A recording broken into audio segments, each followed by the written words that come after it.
this is my Rube Goldberg machine, and I will explain to you how it works.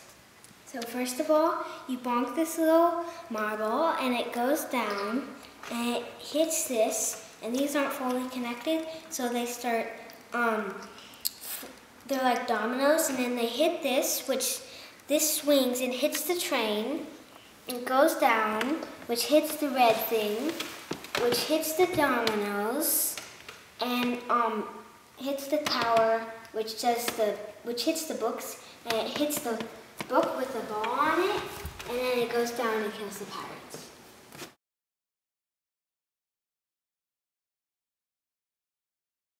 Let's see if it works. Here we go. Oops.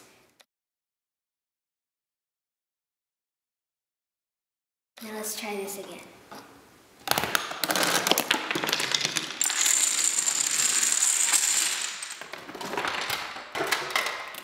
Yes, I got it.